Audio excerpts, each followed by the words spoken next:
નમસ્કાર. આજે આપણે બંધારણની ચાલતી સિરીઝના ભાગ 3 કે જેમાં બ્રિટિશ તાજનું શાસનમાં આગળ જોઈશું. જો હજુ સુધી તમે બ્રિટિશ તાજનું શાસન અને તેના અધિનિયમોનો ભાગ 2 ન જોયો હોય તો ઉપર આપેલા આઈ બટન પર ક્લિક કરી અને તે જોઈ શકો છો. તો ચલો જોઈએ લેક્ચર 3.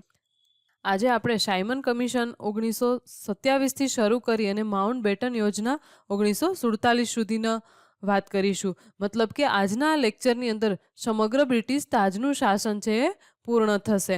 તો ચલો જોઈએ બ્રિટિશ તાજનું શાસન દરમિયાન બંધારણનો ઉદ્ભવ અને વિકાસ.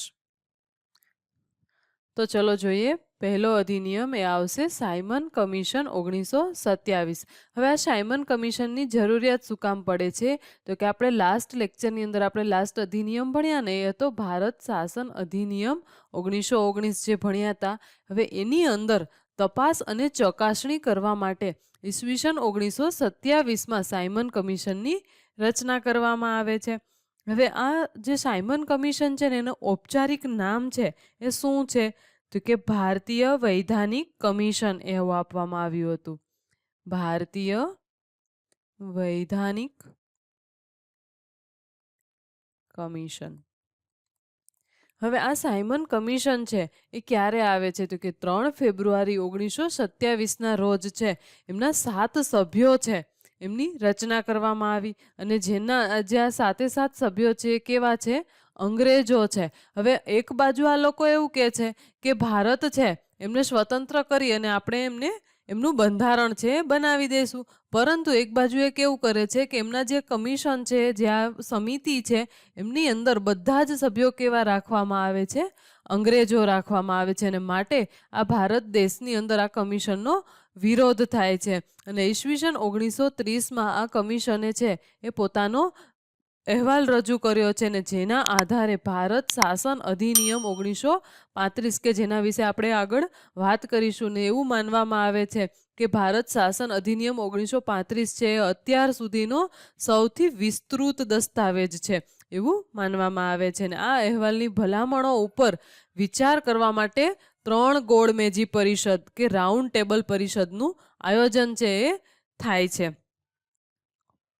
હવે આવશે નહેરુ રિપોર્ટ કે જે આવે છે ઈસવીસન 1927માં. હવે ઈસવીસન 1928માં ભારત સચિવ કે જે કોણ હોય છે ભારત સચિવ કે જેને આપણે હિન્દ સચિવ પણ કહી શકીએ છીએ. હવે આ હિન્દ સચિવ છે લોર્ડ બિન્કન હેડ છે. હવે આ લોર્ડ બિન્કન હેડ છે એને આપણા દેશને એવો પડકાર આપે છે કે તમે એવા બંધારણનું નિર્માણ કરો કે જેમાં દરેક દળ અને પાર્ટીને સ્વીકાર્ય હોય એવું બંધારણનું તમે નિર્માણ કરો. હવે આ એ સમયના શું છે આપણા ભારત સચિવ મતલબ કે આપણે એને શું કહી શકીએ વાઇસરોય પણ કહી શકીએ. હવે આ બિન્કન હેડ છે એ આ પડકાર તો આપી દે છે પરંતુ પડકારનો સ્વીકાર કોણ કરે છે તો કે મોતીલાલ નહેરુ. મોતીલાલ નહેરુ મતલબ જવાહરલાલ નહેરુના પિતા. હવે આ નહેરુ એનો સ્વીકાર પણ કરી લે છે પરંતુ પૂના ખાતે છે એ નહેરુ રિપોર્ટ બનાવવા માટેની એક સમિતિ બેસાડાય છે. જુઓ તમને અહીંથી પ્રશ્ન પૂછાઈ શકે છે મોતીલાલ નહેરુએ કયા શહેરમાં નહેરુ રિપોર્ટ બનાવવા માટેની સમિતિ છે એ બેસાડી હતી તો એમનો સાચો જવાબ આવશે પૂના ખાતે. હવે ત્યારબાદ હવે આ રિપોર્ટની અંદર શું કહેવામાં આવ્યું હતું કે બંધારણની અંદર 19 જેટલા મૂળભૂત અધિકારો આપવાનો ઉલ્લેખ આપવામાં આવ્યો હતો.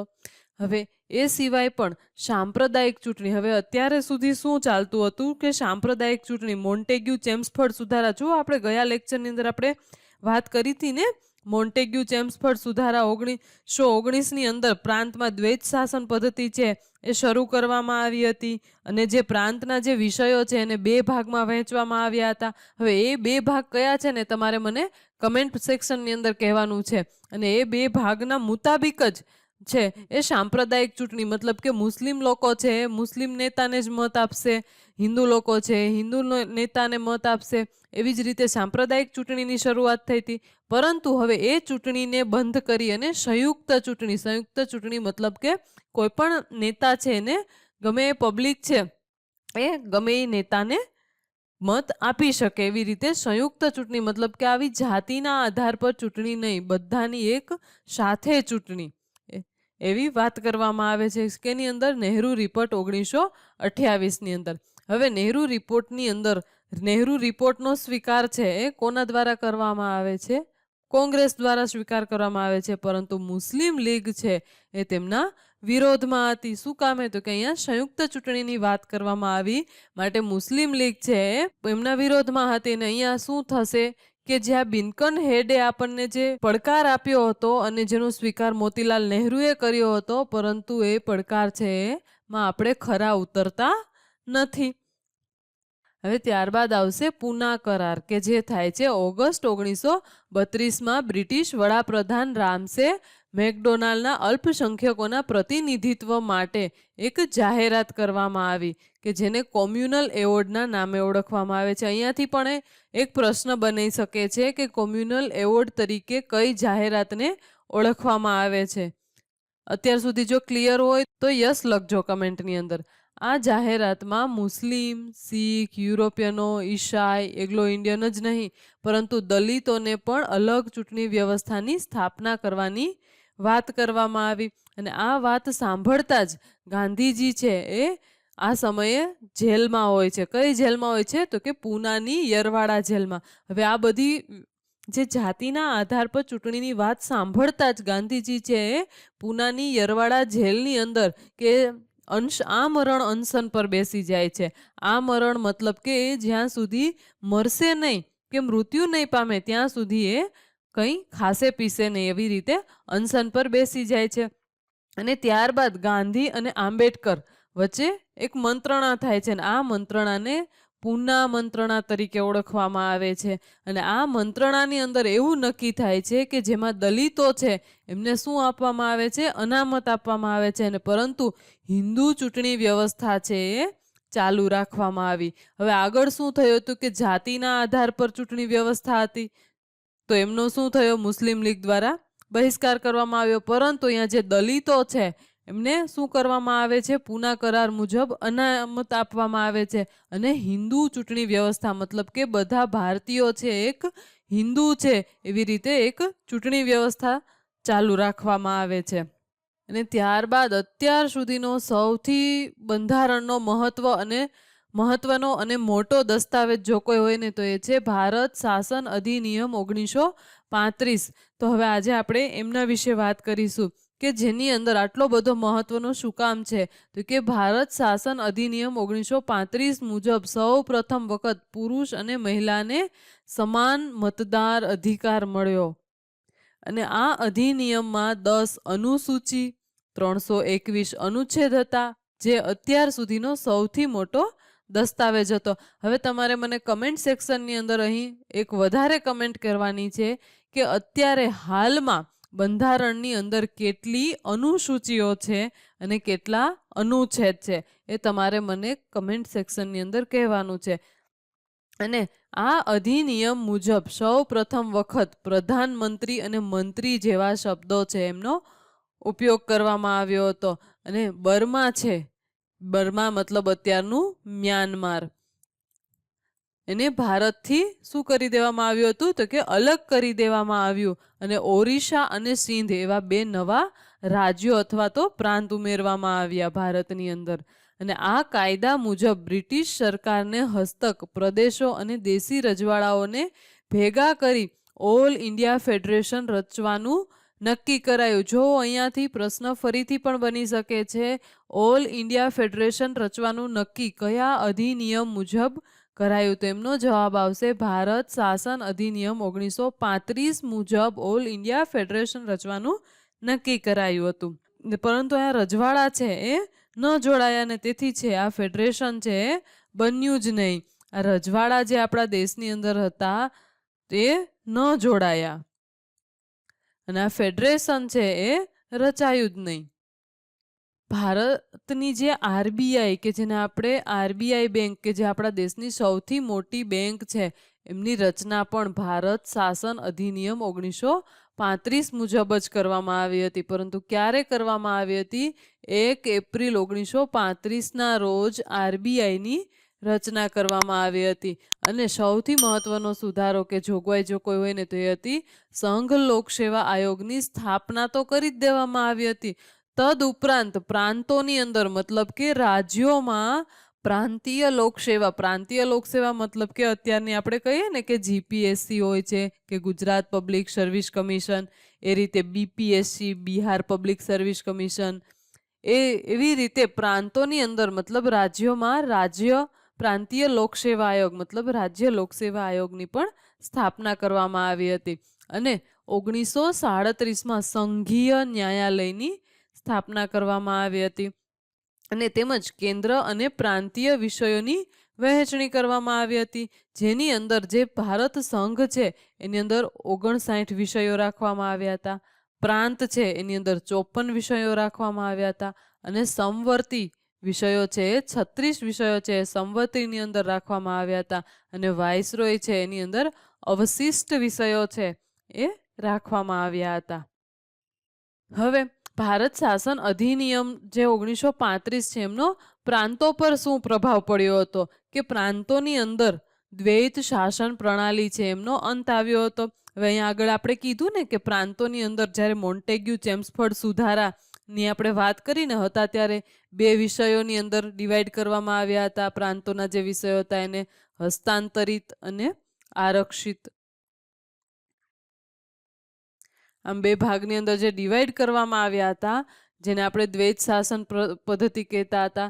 પરંતુ હવે છે પ્રાંતોની અંદર આ બંને વસ્તુ છે શું કરી દેવામાં આવી, સમાપ્ત કરી દેવામાં આવી. અને પ્રાંતોમાં વાઇસરોયના નિયંત્રણમાંથી મુક્ત થઈ અને પ્રત્યક્ષ રીતે શાસન છે ક્યાં આવી જાય છે, બ્રિટિશ તાજ હેઠળ છે શાસન આવી જાય છે. અને જે આ વાઇસરોય હતા કે જેને આપણે હિન્દ સચિવ પછીનું જે પદ હતું વાઇસરોયનું એ સમાપ્ત થઈ જાય છે અને સીધું શાસન પણ આવી જાય છે બ્રિટિશ તાજના હેઠળ. અને પ્રાંતોના બધા કાર્યોનું નિયંત્રણ અને સંચાલન કોણ કરતું હતું, ગવર્નર. હવે જો ફરી પાછું કોણ આવે છે, ગવર્નર આવે છે. પહેલા ગવર્નર હતા, પછી ગવર્નરનું પદ સમાપ્ત કરીને વાઇસરોયનું પદ ઉમેરવામાં આવ્યું. હવે શું કરવામાં આવ્યું, વાઇસરોયનું પદ સમાપ્ત કરીને પાછા કોણ આવે છે, ગવર્નર આવે છે.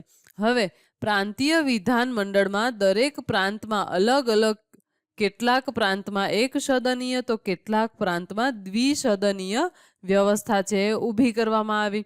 અને જેમાં ઉચ્ચ સદન વિધાન પરિષદ અને નિમ્ન સદન છે વિધાન સભા. હવે તમે જુઓ અત્યારનું કંઈ આપણું સંસદ છે એનું માળખું પણ આ જ રીતે છે. વિધાનસભા કે જેને આપણે ઉચ્ચ સદન કહીએ, વિધાન પરિષદ કે જેને આપણે નીચલું ગૃહ કહીએ છીએ, રાજ્યની અંદરની વાત થાય છે. હવે ભારત આ અધિનિયમ મુજબ 11માંથી 6 રાજ્યોમાં છે દ્વિસદનીય વ્યવસ્થા કે જેમાં બંગાળ, બિહાર, મદ્રાસ, મુંબઈ, સંયુક્ત પ્રાંત અને આસામનો સમાવેશ થાય છે. દ્વિસદનીય વ્યવસ્થા છે એ કે આ 11માંથી 6 રાજ્યોની અંદર ચાલુ રહે છે. અને ગવર્નરે રાજ્યના વિધાન પરિષદમાં મંત્રીઓની સલાહ મુજબ કાર્ય કરવાનું છે ફરજિયાત હતું. હવે આ મંત્રીઓ કોણ હોય છે તો કે આપણા જે ભારતીય નેતા હોય છે ને એ સમયે મંત્રીઓ બનાવવામાં આવ્યા હતા વિધાન પરિષદની અંદર.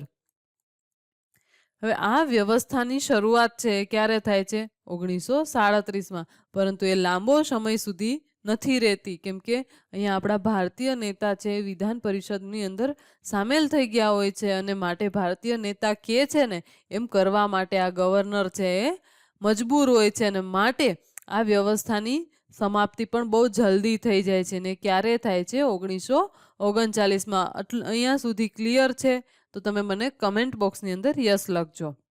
હવે આવશે ભારત શાસન અધિનિયમ 1935નો કેન્દ્રીય પ્રભાવ કે કેન્દ્રમાં મતલબ કે સેન્ટરની અંદર શું એનો પ્રભાવ પડ્યો હતો તો કે કેન્દ્રમાં દ્વૈત શાસન પ્રણાલીની શરૂઆત કરવામાં આવી. જ્યારે રાજ્યની અંદર છે એ શું કરવામાં આવી હતી, સમાપ્ત કરવામાં આવી હતી. અને હવે જે કેન્દ્રીય વિષયો છે એને 2 ભાગમાં વહેંચવામાં આવશે. કેન્દ્રીય વહીવટના બધા જ વિષયોને કેટલા ભાગમાં વહેંચવામાં આવ્યા, 2 ભાગમાં. જે રાજ્યની અંદર હતા સેમ વિષયો, હસ્તાંતરિત અને આરક્ષિત. હવે એવી રીતે કેન્દ્રની અંદર હવે આવે છે હસ્તાંતરિત અને આરક્ષિત વિષયો આવે છે. હવે અહીંયા શું આવશે, હસ્તાંતરિત વિષયો છે કોની નીચે રાખવામાં આવે છે, વાઇસરોય અને તેમનું મંત્રીગણ નીચે રાખવામાં આવશે, અને જ્યારે આરક્ષિત વિષયો છે એ વાઇસરોય અને તેમની કારોબારી નીચે રાખવામાં આવશે. હવે હસ્તાંતરિત વિષયો કે જે કેન્દ્રીય વિધાન પરિષદને જવાબદાર હતા, અને આરક્ષિત વિષયો કે જેની અંદર હતા વિદેશ, રક્ષા, જનજાતીય ક્ષેત્ર, ધાર્મિક બાબતો, આ બધા વિષયો જુઓ સેમ પેલા જેવું માળખું કરી દે છે આ લોકો. સેમ પેલા જેવું માળખું કરે છે કે જ્યારે ભારત પરિષદ અધિનિયમ 1919માં જે મોન્ટેગ્યુ ચેમ્સફર્ડ સુધારા કરવામાં આવ્યા હતા અને જે રીતે ભાગ પાડ્યા હતા પ્રાંતોની અંદર, હવે આ જ વસ્તુ છે ક્યાં લઈને આવે છે? કેન્દ્રીય રીતે લઈને આવે છે. હવે એ જ રીતે ભારત શાસન અધિનિયમ 1935ને આપણે એક ચાર્ટના ફોર્મમાં સમજીએ કે શું કરવામાં આવ્યું હતું. કે સૌથી સેન્ટરમાં કોણ હતું? સંઘીય વિધાન મંડળ. હવે એમની નીચે બે ગૃહ આવતા હતા. કયા કયા હતા એ? સંઘીય સભા કે જેને આપણે નિમ્ન ગૃહ, અને રાજ્ય પરિષદ કે જે આપણે ઉચ્ચ ગૃહ, અત્યારનું રાજ્યસભા આપણે કહી શકીએ. આ કાયમી ગૃહ છે અને આ આપણે લોકસભા કહી શકીએ અત્યારની. સંઘીય સભા મતલબ લોકસભા અને રાજ્ય પરિષદ મતલબ કે રાજ્યસભા. હવે આ છે સ્થાયી ગૃહ. સ્થાયી ગૃહ મતલબ કે કાયમી ગૃહ કે જેની અંદર છે જેની અંદર 1/3 સભ્યો છે કેટલા વર્ષે નિવૃત્ત થતા? દર 3 વર્ષે છે નિવૃત્ત થતા હતા.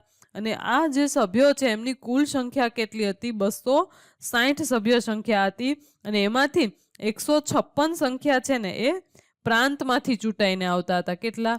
156 સભ્યો છે એ ક્યાંથી ચૂંટાઈને આવતા હતા? પ્રાંતોમાંથી. અને બાકીના કેટલા વધે? 104 સભ્યો કે જે ક્યાંથી ચૂંટાઈને આવતા? દેશી રજવાડા. કેમ કે એ સમયે આપણો દેશ છે એ અલગ અલગ રજવાડામાં કે નાના નાના રાજ્યોની અંદર વહેંચાયેલો હતો. હવે એ જ સેમ વસ્તુ લોકસભાની અંદર, કે લોકસભાનો કાર્યકાળ ત્યારે કેટલો હોય છે? તો કે 5 વર્ષનો કાર્યકાળ, જે આજે સેમ એ જ છે. હવે એમની સભ્ય સંખ્યા કુલ કેટલી છે લોકસભાની? તો કે 335. હવે આ 335 માંથી 205 જે સભ્યો છે એ પ્રાંતમાંથી ચૂંટાઈને આવતા હતા, અને બાકીના 125 છે એ ક્યાંથી ચૂંટાઈને આવતા? દેશી રજવાડામાંથી. સમજાય છે ને? અહીંયા સુધી ક્લિયર છે? ત્યારબાદ આવશે ઓગસ્ટ પ્રસ્તાવ 1940 કે જે તત્કાલીન વાઇસરોય લોર્ડ લિથગોએ એક પ્રસ્તાવ રજૂ કર્યો હતો અને જેને ઓગસ્ટ પ્રસ્તાવ કહેવામાં આવે છે. અને આ પ્રસ્તાવની અંદર શું કહેવામાં આવ્યું હતું? તો કે ભારત માટે ડોમિનિયન સ્ટેટ છે એ મુખ્ય લક્ષ્ય રહેશે. ડોમિનિયન સ્ટેટ મતલબ કે સ્વતંત્ર દેશ અથવા તો રાજ્ય છે. એમનું જે લક્ષ્ય છે એ શું રહેશે? તો કે સ્વતંત્ર દેશ. હવે બીજું આ સમયે છે એ વિશ્વની અંદર બીજું વિશ્વયુદ્ધ ચાલતું હતું.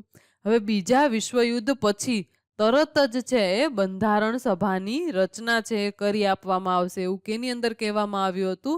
તો કે ઓગસ્ટ પ્રસ્તાવ 1940માં એવું કહેવામાં આવ્યું હતું. અને કોંગ્રેસ અને મુસ્લિમ લીગ બંને દ્વારા આ પ્રસ્તાવનો શું કરવામાં આવ્યો? અસ્વીકાર કરવામાં આવ્યો.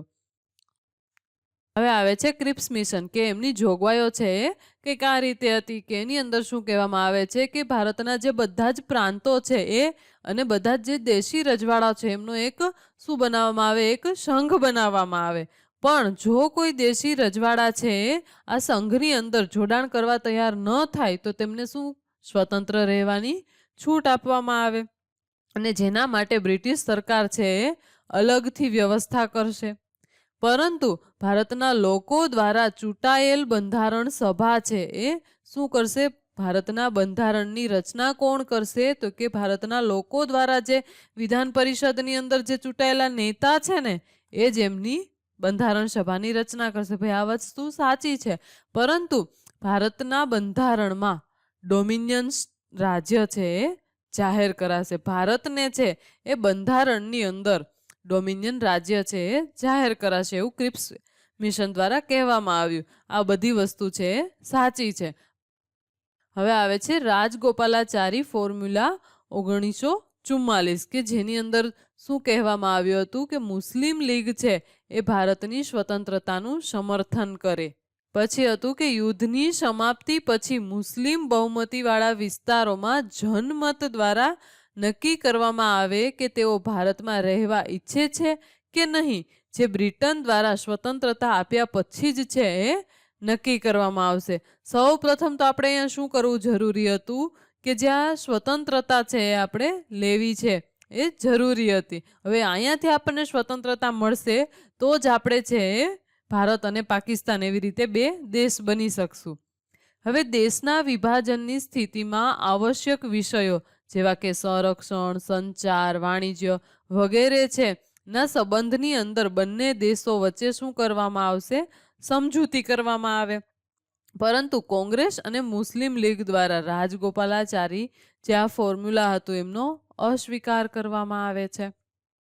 હવે આવે છે વેવેલ યોજના કે જેને આપણે શિમલા સંમેલન 1945 પણ કહીએ છીએ કે એની અંદર ગવર્નર જનરલ અને સેનાધ્યક્ષ સિવાય બધા જ ભારતીયોને છે એ પદ સોંપવામાં આવે છે.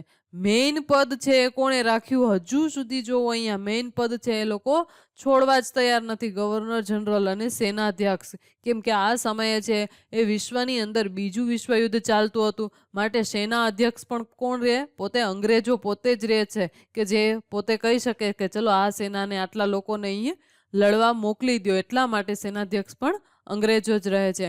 અને જ્યાં સુધી ભારતીયો છે પોતાનું બંધારણ ન બનાવી લે ત્યાં સુધી કામચલાઉ વ્યવસ્થાના ભાગરૂપે ભારતીયોની બનેલી કામચલાઉ સરકારની સ્થાપના કે જેમાં મુસ્લિમ તથા હિન્દુઓને સમાનતાના આધાર પર પ્રતિનિધિત્વ તથા તેમાં દલિત વર્ગો અને શીખો માટે એક પ્રતિનિધિ છે એ હશે. ત્યારબાદ આવે છે સૌથી મહત્વની યોજના કે જેનું નામ છે કેબિનેટ મિશન યોજના કે જે આવે છે 1946ની અંદર. અને એની અંદર ફેબ્રુઆરી 1946માં બ્રિટનના વડાપ્રધાન ક્લાઇમેન્ટ એટલી દ્વારા ભારતમાં રાજકીય અને વિવાદના ઉકેલ માટે 3 સભ્યોની બનેલ ઉચ્ચ સ્તરીય શિષ્ટમંડળ મોકલવાની જાહેરાત કરી હતી. હવે 3 સભ્યો કોણ હોય છે? તો પહેલા હોય છે લોર્ડ પેન્થિક લોરેન્સ કે જે આ કેબિનેટ મિશન યોજનાના અધ્યક્ષ હોય છે. બીજા છે સર સ્ટેફર્ડ ક્રિપ્સ અને ત્રીજા છે એવી એલેક્ઝાન્ડર. હવે કેબિનેટ મિશન યોજના છે એમની જોગવાઈઓ છે કંઈક આ રીતે હતી. તો એમાં શું હતું કે બ્રિટિશ તાજનું જે સર્વોચ્ચ છે એનું સમાપન કરવામાં આવે. અત્યાર સુધી આપણા દેશની અંદર બ્રિટિશ તાજ છે એ સર્વોચ્ચ હતું, તો હવે એમની સમાપ્તિ કરવામાં આવે અને બંધારણ નિર્માણ માટે શું કરવામાં આવે? બંધારણ સભાની રચના કરવામાં આવે.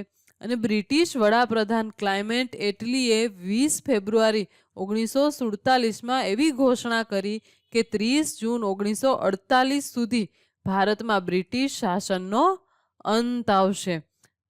પણ મુસ્લિમ લીગ દ્વારા અલગ પાકિસ્તાનની માગણી કરી કે જેથી તત્કાલીન વાઇસરોય માઉન્ટ બેટન દ્વારા ભારત અને પાકિસ્તાનનું વિભાજન દર્શાવતી યોજના કે જેનું નામ છે 3 જૂન 1947ના રોજ છે એ રજૂ કરવામાં આવી. અને આ યોજનાને 3 જૂન યોજના પણ કહેવાય છે. અહીંયાથી મોસ્ટ ઇમ્પોર્ટન્ટ પ્રશ્ન બને છે કે ભારત અને પાકિસ્તાનનું વિભાજન દર્શાવતી યોજનાને કઈ યોજના તરીકે ઓળખવામાં આવે છે? તો એમનું સાચો જવાબ આવશે 3 જૂન યોજના.